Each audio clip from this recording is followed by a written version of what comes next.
Nakabsan sa kinabuhi ang duha ka mga magsuong bata human sila wala kagawas atol sa sunog sa ilang balay kagahapon sa Sitio East Binabag, Barangay Tayud, Konsolasyon.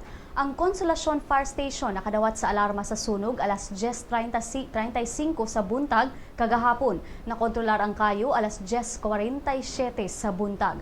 Apan wala na matabang ang duha ka mga bata nga sila si Jera Mikay Balmores, 5 anyos, ug Ralph Rafi Balmores, 6 anyos. Napalgan ang duha ka bata sulod sa ilang kwarto diin gingong nagsugod ang sunog.